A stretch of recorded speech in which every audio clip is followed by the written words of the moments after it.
Hey YouTube, James from the Wyvern Watch here, once again with another deck profile. Instead of doing the updates which I've done in the last two profiles, we did obviously Cosmo and Noble Knights more recently in terms of the updated ones from the poll. So I think this is the third one off the poll, in fact, so this is the third most asked for deck profile. And it's one I haven't done before on the channel. I've had Tellarknight's built for a little while now, but obviously with the addition of some of the support cards that we got not too not too long ago, that's what I meant. Obviously I've had to change the list up. I've also included another little engine into it. In fact, there's a couple of little engines into it, which helps me summon my Chaos Angel as well, which I absolutely love the artwork on this, and I really wanted to incorporate this monster into one of my decks, and I thought this one sort of being the most appropriate.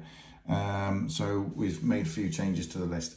Hope you like it. For those Constellar fans out there, I doubt it's going to be the most competitive build you've ever seen in your life, but I just like to think of this deck as quite a fun one. You know, spamming the field with as many monsters as possible, and then obviously deciding which way to go with them, whether that be down the XYZ route or indeed just or which XYZ monsters to use, really, because obviously there's a few different options. But of course, first monster is a very familiar one, and it's the Searcher himself, Mr. Tellarknight Deneb. One of the original cards, and I still don't see any reason why we shouldn't be running it at 3. A very simple sort of, if it's summoned, to get an extra Tellarknight monster from your deck to your hand. And obviously it being a Tellarknight search, which means it leaves it open to a couple of other cards that have been additions in the monster lineup, of which we'll cover in just a second. But the first things first, that is the Deneb. And of course, followed closely behind is the Altair. Always a familiar pair or a familiar duo in the older builds of Tellarknights. But again, I can't see a reason why not to run it in this particular build. I've got the space. I'm not running loads of hand traps in here. Like I say, if you did want to build a more competitive build, you could probably take one of these out and one or two of the others out to make room for more hand traps. I just don't see the need. I've got 49 current format decks, and I don't feel the need to put hand traps in every single one of them.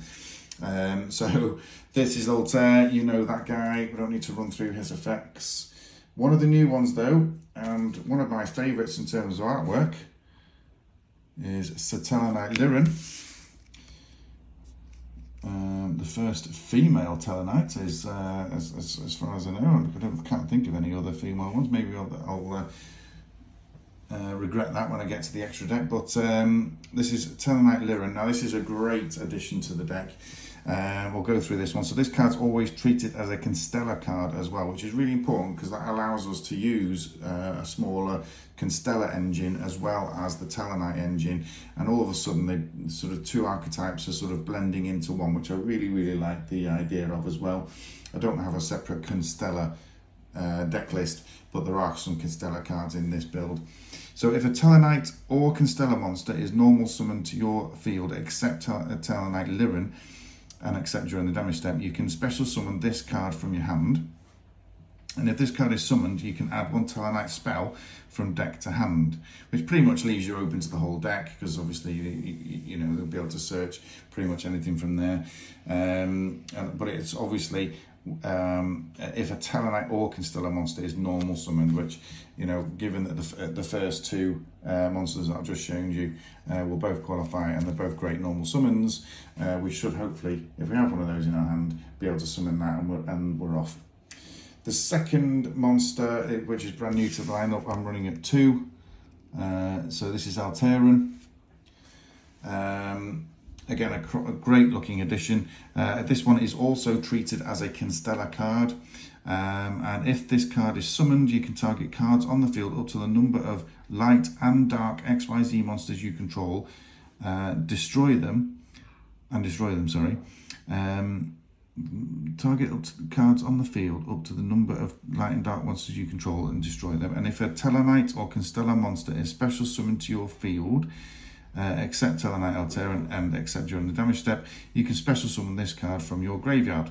But also you cannot declare attacks for the rest of the turn except with XYZ monsters, and you can only use each effect of Tellarknight Altair once per turn.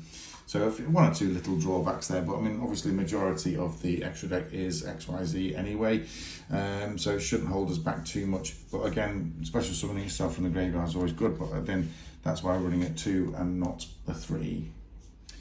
Just wanted to incorporate some of the older ones as well. I've still got Tellarknight Unukai now at 2. I think you previously might have run this one at 3, but again, it can always be cut if you want to add some, higher level sort of more competitive cards. But this is one of the old boys. I won't go through too much in effects, but that's running that one at now at 2, and still running, of course, the one Vega. Everyone's sort of. That's always the last one to put on, I think, isn't it? But I still want to run as many names as possible, so we're going for the one Vega as well. In terms of the Constellar list, so I've got 3 Constellar Caduceus. Let's put those on there. And I'll just run through this one. So if you control a Constellar monster, except Caduceus, so Constellar monster obviously could be either of the 2 main deck monsters, but also there's 1 or 2 extra deck monsters in there as well. So you can quite easily use this effect. You can special summon this card from your hand, and during the main phase you can add 1 Constellar spell or trap from your deck to the hand, which there are 1 or 2 targets. I'll get to one of those in a minute. You can only use the previous effect of Constellar Caduceus once per turn. A Constellar XYZ monster that has this card as material gains this effect. If this card battles a light or dark monster before damage calculation, you can banish that monster. And there is a new, of course, Tellarknight Constellar XYZ monster, which we could definitely use that effect. And also we've got 2 Sheratons. So when this card is normal summoned, you can add 1 Constellar monster from deck to hand, which obviously you would be primarily going for the Caduceus, and then Caduceus gets the spell, which let me just show you before we move on. So that's part of the combo. We'd probably go for Constellar Twinkle. Sorry guys, 1 minute. Sorry guys, there's just the dog being a pain in the backside again. But yes, this might be your target for that search, because, we'll come back to that in a minute, but there's a couple of different options in Constellar trap spell-wise, so that's fine. But just those at the 2. Now, given that Tellarknights are primarily a light archetype, I thought it prudent, if I wanted to add the Chaos Angel engine, to add a dark element to it. So we've got a Bystial edition. So we've got the Magnamut and the Boldrake as well. I'll see Magnamut down at 1 anyway, I believe, on the limited list. I imagine this might change, because obviously the limited list may or may not hit the Bystials again. But I mean, we're familiar with Bystials monsters, of course, but they're all level 6, which is great, and they're all dark, which basically means obviously there is a fairly easy option to go for our friend the Chaos Angel again. So that's why they're in there, but only just the 4 of those. Don't want to make it too heavy. And because we are running light and dark, so I just thought I'd throw in just a single Chaos Dragon Levy in air, because well, it's a cool card, basically. I think this one gets forgotten about quite a lot. It's just easy special summon for a Chaos deck, which this is kind of. And it's just a, great option, of course, just quite versatile with the different options that you can go for. On to spells then, guys. So this is the new spell. So this is Constellar Tellarknight, a continuous spell, but obviously searchable via the Constellar cards. And all the Tellarknight cards, because it counts as both. So when this card is activated, you can special summon one Tellarknight or Constellar monster from your hand or graveyard. Full stop. And you can target one Tellarknight or Constellar XYZ monster you control. Special summon from your extra deck one Tellarknight or Constellar XYZ monster with a different rank by using that XYZ monster you control as material. This is treated as XYZ summon. Transfer its materials to the summon monster. You can only use the effect of Tellarknight once per turn.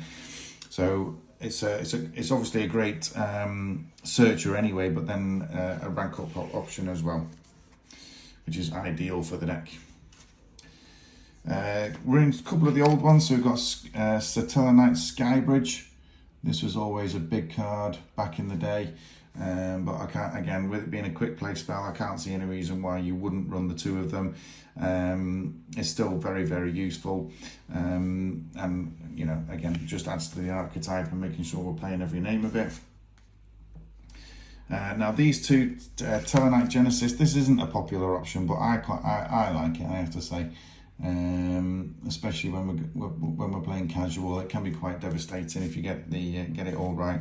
But destroy spell and trap cards on the field equal to the number of other Tellarknight cards you control, and obviously that's Tellarknight cards. So if we do have the continuous spell on there, that'll count towards it as well. So you know, it's fairly simple stuff, but as a quick play spell, it's nice that you can do it on your opponent's turn, of course. The Constellar Twinkle is the one I showed you earlier, so that's, we'd search that off the Constellar cards, but target one Constellar monster you control, increase its level by 1 or 2.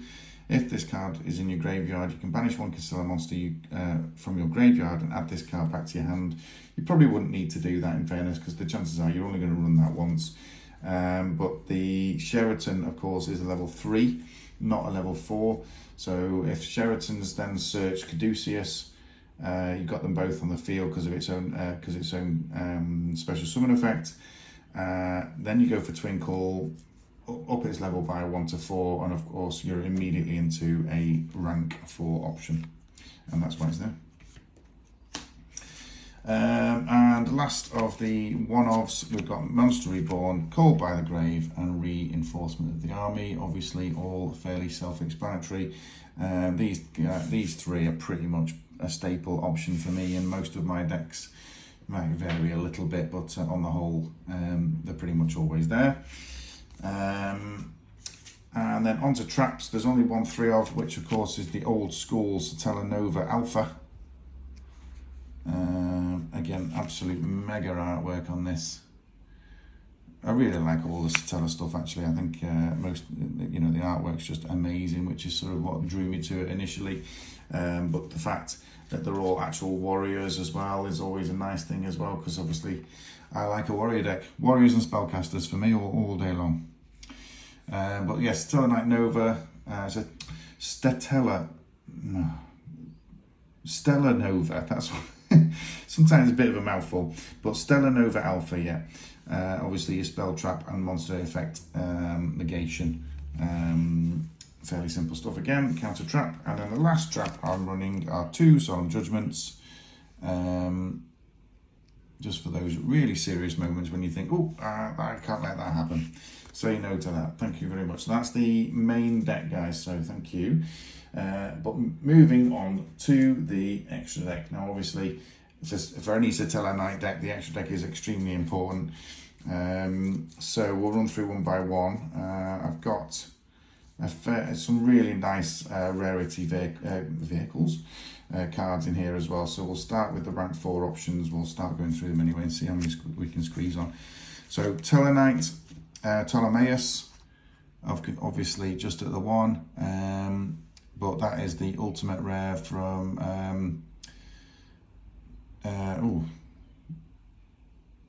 Clash of Rebellion, is it? Oh, I can't remember now. What's Cross? No, I can't remember what Cross is. But ultimate rare, yeah, first edition. Ptolemaeus, of course, one of the older ones. We've also got 2 Stellar Knight Trivia. which are both in Ultimate Rare. Really, really pretty cards, those.